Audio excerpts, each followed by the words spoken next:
تعالى بقى اقول لك حلاوة انك تشتغل في منتج موسمي تبع الصيف في سيزون عامل ازاي. بص، 53,000 جنيه مصري بالظبط في 7 ايام في اسبوع.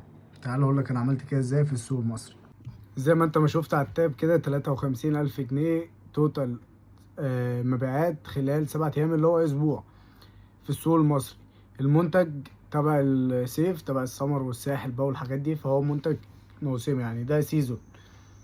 هقول لك ازاي عملنا كل ده، من ازاي اخترنا المورد، ازاي سعرنا، ازاي قدرنا ان احنا نسوق وفعلا نعمل الاوردرات دي كلها. فركز في الفيديو ده للاخر. الفيديو ده نظري مش عملي، بس هيفيدك جدا، هيعلمك كل حاجة. اول حاجة، احنا في شهر خلاص 6 اهو، في بداية 6، والناس بالفعل بدأت ان اللي يروح الساحل، والقرى في الساحل بدأت ان هي تفتح، وبقى في صيف بقى وشرم وغردقة سيزون الصيف طبعا اللي كلنا عارفينه. طبيعي جدا انت الناس دي رايحة تصيف، فهي محتاجة منتج تبع الصيف، بالذات لو منتج ترند جديد شكله لطيف، منتج بيساعد فعلا، بيخلي الدنيا فيها متعة. فاهمني؟ يعني حاول تفهمني في الكلام اللي انا بقوله ده، اللي هو حاجة انت هتجيبها تاخدها معاك، هتحليلك المصيف، هتحليلك الصيف بتاعك بالمعنى الحرفي، هتساعدك بقى في حاجة، تل- لعبة.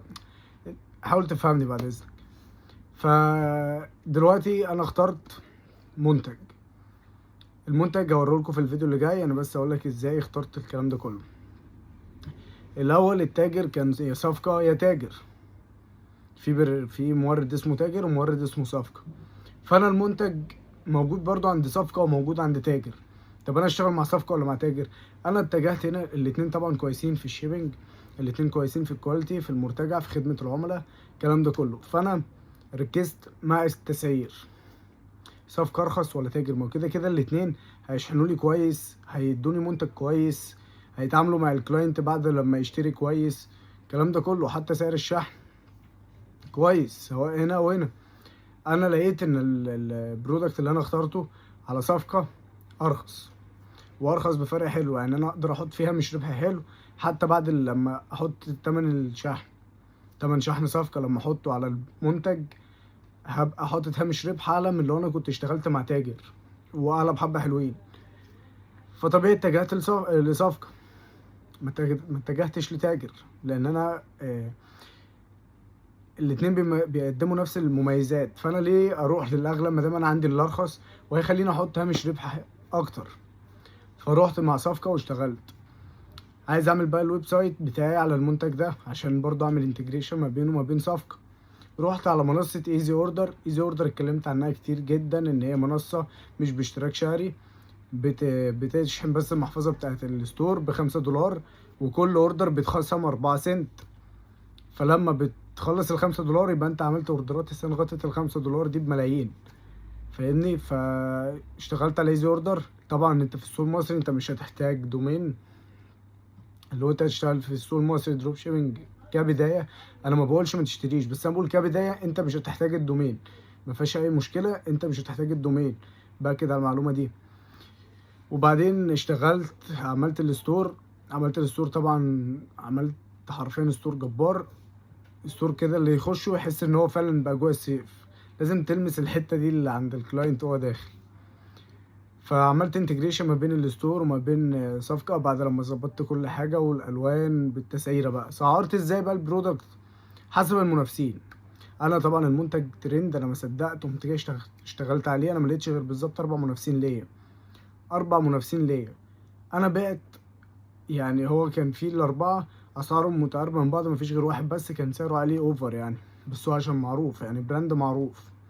انا بعت مقارب للتلاتة دولت، ويمكن ارخص منهم كمان بحاجات بسيطه، عشان اعرف ان انا ابيع واعرف ان انا اخش السوق معاهم.